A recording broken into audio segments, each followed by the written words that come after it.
बिस्मिल्लाहिर्रहमानिर्रहीम। अस्सलाम वालेकुम। प्रोफेसर खिलाफ राय के साथ मैं इफ्तार कादमी। सदर अलवी कहते हैं कि इमरान खान नियाज़ी डिप्रेशन का शिकार है और पंजाब में जो डिफेक्टिव वज़ीर आला असलम इकबाल वो कहता है मैं बम बांध कर घर में घुस जाऊँगा, और आज़म सवाती कहता है इससे अच्छा मुझे गोली मार दो, और शेर रशीद कहता है कि मैं ख़ुदकुशी कर लूँगा। तो जिन लोगों के ख़यालात किस्म के हों उनके बारे में अगर अमेरिका ये कहे कि वो मुल्क ख़तरनाक है तो इसमें गलत क्या है। जिस कौम के हुक्मरान इस किस्म की बातें करते हो, जिस कौम के सियासतदान इस किस्म के दावे करते हो, जिस कौम का वज़ीर आज़म भी कहता हो कि इससे अच्छा इस मुल्क को बम मारकर उड़ा दिया जाए, जो कहता है इस मुल्क पर एटमी हमला हो जाए वो अच्छा है, जो कहता है इस मुल्क के 3 टुकड़े हो सकते हैं, तो फिर दुनिया उनके बारे में इसी किस्म की राय रखती है जिस किस्म की राय का इजहार अमरीकी सदर जो बाइडन ने किया है। अब इस बात से कतई नज़र के जो बाइडन ने गलत कहा है दुरुस्त कहा है, दुरुस्त तो बिल्कुल नहीं कहा उन्होंने, इसलिए कि अमेरिका हमेशा इसी किस्म की बातें करता है और पाकिस्तान और अमेरिका के ताल्लुकात हमेशा से इसी तरह धूप छाँव का खेल है। कभी अमेरिका हमसे खुश है, कभी नाराज़ है, और ये आज से नहीं हो रहा है, ये कई सालों से हो रहा है। उस वक्त से हो रहा है जब से हमने अमेरिका के साथ हाथ मिलाया और हमने इस खित्ते में अमेरिका की सपोर्ट के साथ सर्वाइव करने की कोशिश की। तो सर्वाइव तो हमने कर लिया, लेकिन उसकी भारी कीमत हमने अदा की है।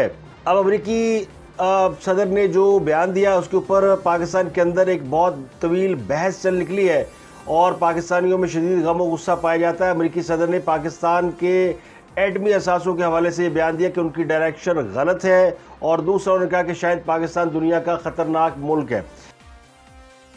इस बयान के बाद यकीनी तौर पर पाकिस्तान की तरफ से रिएक्शन आना था और वो आया, और वो रिएक्शन नवाज शरीफ से लेकर शहबाज शरीफ प्राइम मिनिस्टर और इसके अलावा बिलावल भुट्टो जो कि वज़ीर ख़ारजा है और तमाम सियासी क़यादत और वो क़यादत जो कि सियासी नहीं है वो भी इस बात पर सख्त गम और गुस्से में कि अमेरिका दी नहीं जरूरत। लेकिन पाकिस्तान की हुकूमत ने इस बार वाकई एब्सोल्युटली नॉट कह दिया है। हमने एक सुना था एब्सोल्यूट नॉट, जो कि एक मैच फिक्सिंग था जिसमें एक एंकर को बिठाकर बगैर डिमांड के कह दिया गया था कि एब्सोल्युटली नॉट, और फिर उसको सियासी तौर पर इस्तेमाल किया गया।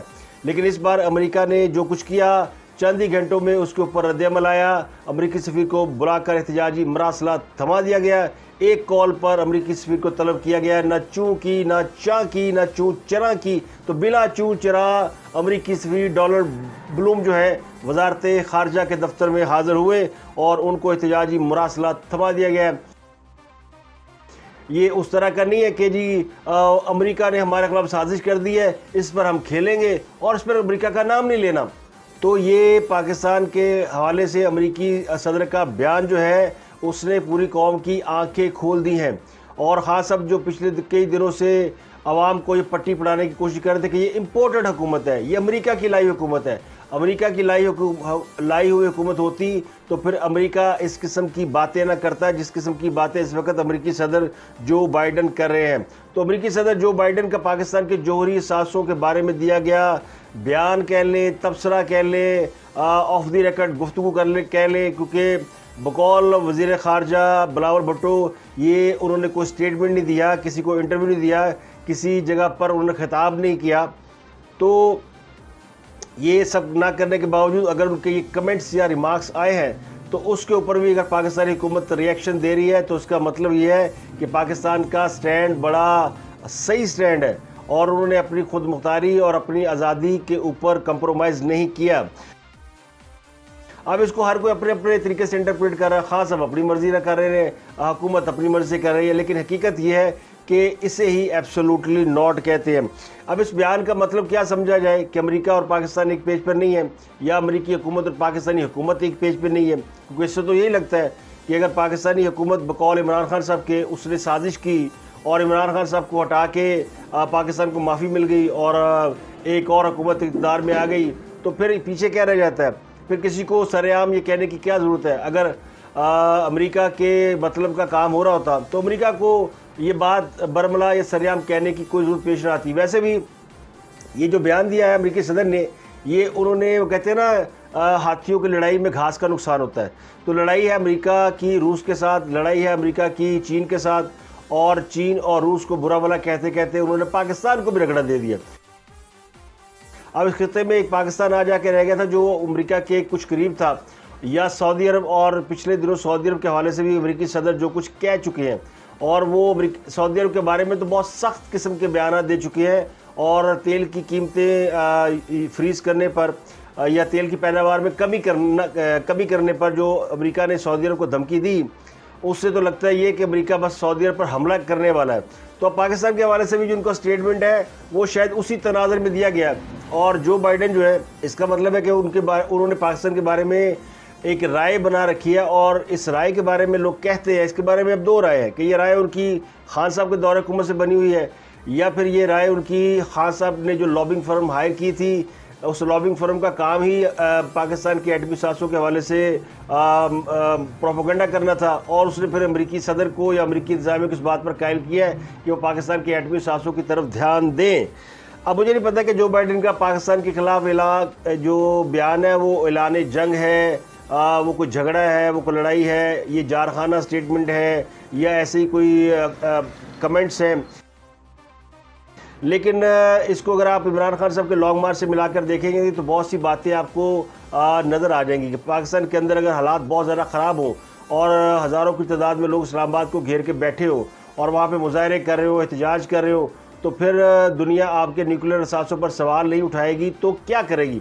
तो ये मेरा ख्याल है कि आज का इतना ही बड़ा इंपॉर्टेंट मौजू है। इतवार के रोज़ मुल्क के अंदर इलेक्शन है, कौमी असम्बली की 8 और सूबाई असम्बली की 3 नशिस्तों पर इलेक्शन हो रहा है, और ये पाकिस्तान का सबसे अहम मौजू होना चाहिए था कि इस सिलेक्शन के नताइज क्या होंगे, और सिलेक्शन के नतीजे में इमरान खान की सियासत कहाँ खड़ी होगी और हुकूमत कहाँ खड़ी होगी। और अगर खान साहब ने 8 की 8 कौमी असम्बली की सीटें जीत ली तो फिर हुकूमत के पल्ले क्या रह जाएगा, और अगर इमरान खान साहब अपनी जीती हुई सीटें हार गए तो फिर क्या बनेगा।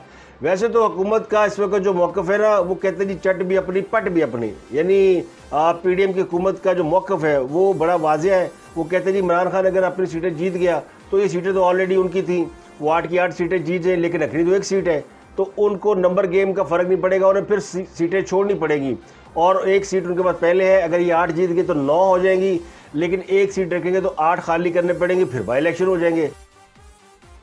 तो इस तरह इमरान खान जीत के भी हार जाएगा, और अगर इमरान खान साहब अपनी सीटें हार जाएंगे, उनमें से कुछ आधी सीटें भी हार जाए, तो इसका मतलब उन्होंने लूज़ किया। वो जो आधी सीटें वो हारेंगे वो PDM की ताकत में इजाफे का बायस बनेंगे। वैसे भी मुझे लगता है हुकूमत ये इलेक्शन जीतने के लिए बिल्कुल नहीं इंटरेस्टेड। वो चाहते हैं कि इमरान खान साहब को ये 7-8 सीटें मिल जाएँ तो अच्छा है, ताकि वो अगले ज़िमनी इलेक्शन की तैयारी करें, और उनको इसी तरह हर 2 महीने बाद एक ज़िमनी इलेक्शन दिया जाए, और वो अपनी जो मसरूफियत है उसको, यानी कहते हैं ना, वेला बवे कम ला के रखो। खान साहब वेले बैठे रहेंगे तो ज़्यादा बड़ी साजिशें करेंगे, और अगर जलसे जुलूसों में लगे रहेंगे तो साजिशें कम करेंगे। शायद ये ख्याल हो, ये मेरी राय है, मुमकिन है आप इस राय से इत्तफाक करें या ना करें, लेकिन मुझे लगता है कि इमरान खान साहब को they want to kept busy, और जितना बुरी तरह इस इलेक्शन को हुकूमत ने इग्नोर किया है, यानी कोई भी ऐसा हल्का नहीं जहाँ पे हुकूमत के किसी बड़े लीडर ने जाके PDM के हक़ में कोई जलसा किया हो, कोई मरियम ने कोई कैंपेन चलाई हो, किसी और ने चलाई हो। तो इस इलेक्शन को तो मेरा ख्याल है कि ये ऑलमोस्ट इमरान खान को वॉक ओवर दिया जा रहा है, यानी कि इलेक्शन प्लेट में डाल के दिया जा रहा है। अब कोई अपनी इज्जत बचाने की खातिर कोई उम्मीदवार अगर डंडी पट्टी, जैसे आबद शेर अली है, या वो जो मौलाना इलेक्शन लड़ रहे हैं पेशावर से, अगर वो अपनी डंडी पट्टी ये इलेक्शन जीत लें तो जीत लें, वरना हुकूमत का कोई इरादा नहीं है इलेक्शन जीतने का। वो तो कहते हैं जनाब ए फड़ो इलेक्शन, साड़ी जान छोड़ो। और तो हम क्या कर रहे हैं, हम अमेरिका की बात कर रहे हैं। तो ये कल इलेक्शन हो रहा है, ये मैं आपको बताता हूँ कहाँ पे क्या इलेक्शन हो रहा है। इतवार के रोज़ NA-22 मर्दान की नशिस्त पर PTI के अली मोहम्मद खान ने इस्तीफ़ा दिया था, तो उनकी सीट पर इलेक्शन हो रहा है। यहाँ पे इमरान खान उम्मीदवार है, और NA-22 पर JUI के मौलाना कासम ये यहाँ पर इलेक्शन लड़े, और उनकी बड़ी अच्छी शोहरत है, बड़ी रिप्यूट है मौलाना कासम की। जमात इस्लामी के अब्दुल वासा खान जो है वो इमरान खान के मद्दे मुकाबल है। कराची, फैसलाबाद, पेशावर में 7 हल्कों से इमरान खान उम्मीदवार है। मुल्तान में शाहमूर कुरैशी की बेटी और यूसुफ रज़ा गिलानी के बेटे के दरमियान मुकाबला है। तो खानेवाल, शेखपुरा, चिश्तिया ये सूबाई असम्बली के हल्के हैं पंजाब के। यहाँ तो यानी पंजाब में कौमी असम्बली के 7 और पंजाब असम्बली की 3 नशिस्तों पर मुकाबला हो रहा है। NA-24 4 सदा यहाँ पर PTI के उम्मीदवार फजल मोहम्मद की जगह, यानी उन्होंने इस्तीफ़ा दिया था, और इमरान खान यहाँ से इलेक्शन लड़ रहे हैं। तो ANP के अहमद वली ख़ान और जमात इस्लामी के मुजीबुर रहमान उम्मीदवार। तो अहमद वली ख़ान एक मजबूत उम्मीदवार है। NA 157 मैंने आपको बताया, यहाँ से मेहरबानो लड़ रही हैं और ये हैं शाम कुरैशी की साहबजादी। ये नशिस्त ज़ैन कुरैशी ने खाली की थी, वो सूबाई असम्बली का इलेक्शन उन्होंने लड़ा और वहाँ से वो इलेक्ट हो गए। और यहाँ से PDM के हिफायत याफ्ता उम्मीदवार यूसुफ इज़रा गिलानी के बेटे अली मूसा गिलानी है। यहाँ पर मुकाबला बड़ा सख्त है।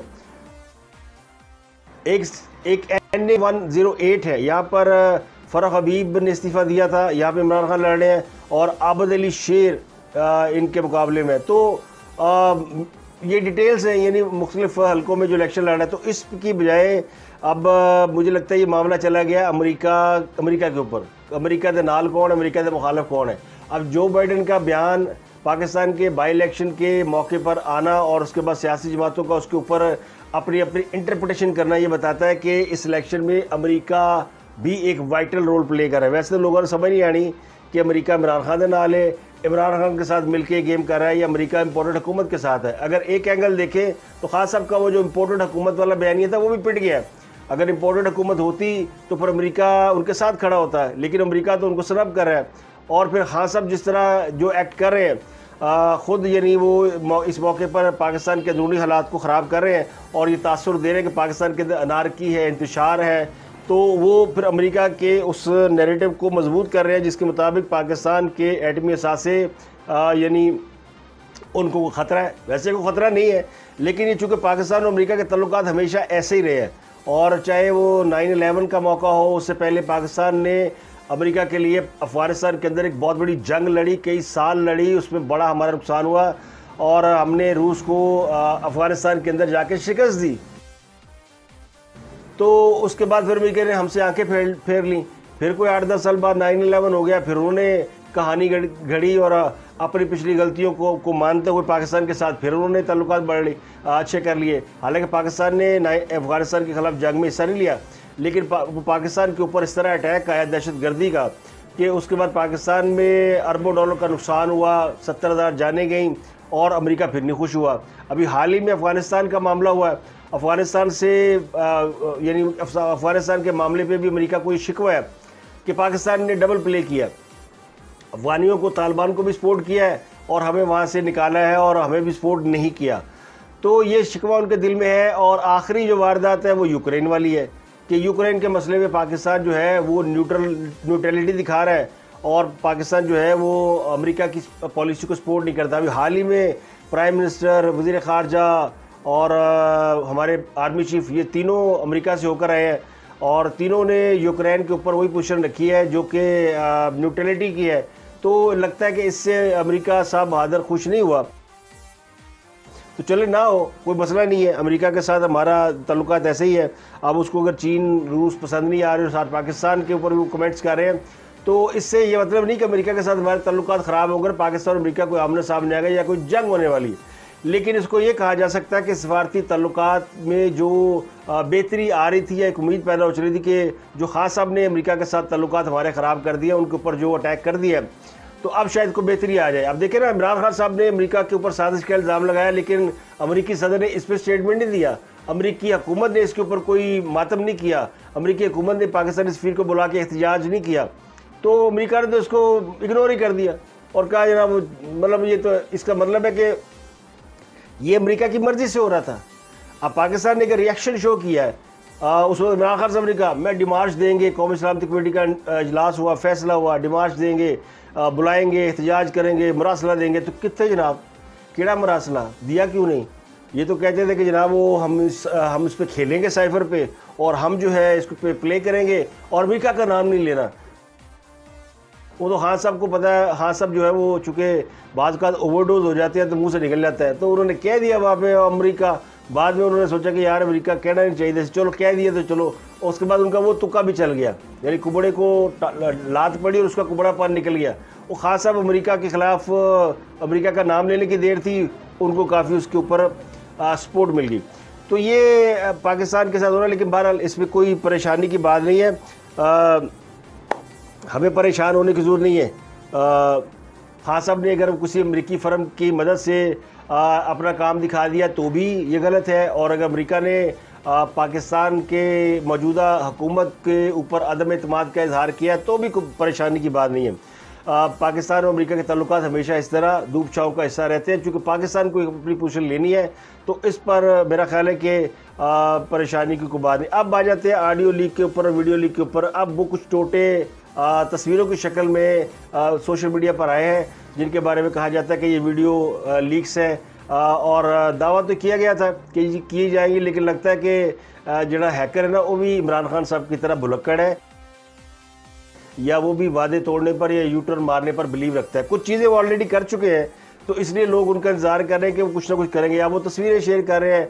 कभी हरीम शाह की वीडियो आ रही है जी, और हरीम शाह और संदल खटक इस किस्म के नाम कि जी उन्होंने कोई उनकी नाजेबा वीडियो खान साहब के साथ या किसी और के साथ।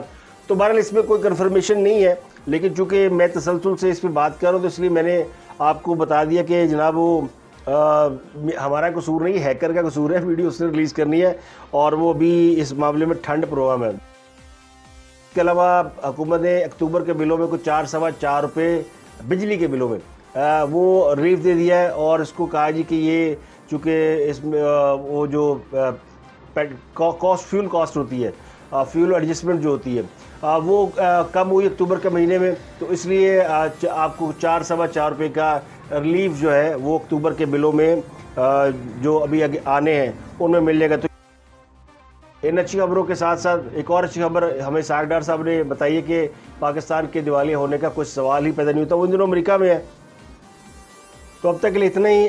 कुछ नासाजी तबाह की वजह से कुछ ज़्यादा आपके साथ मुलाकात नहीं हो पा रही, बीच में गैप भी आ रहा है। तो इंशाल्लाह 1-2 दिन में जब तबीयत संभलती है तो फिर आपके साथ रेगुलर बुनियादों पर जो ताज़ा तरीन सूरत हाल पॉलिटिकल और दूसरी वो आपके साथ शेयर करेंगे। अब तक के लिए इजाज़त दीजिए। अपना गर्दनवा के लोगों के लिए का बहुत ख्याल रखिएगा और मेरे लिए भी दुआ फरमाइए।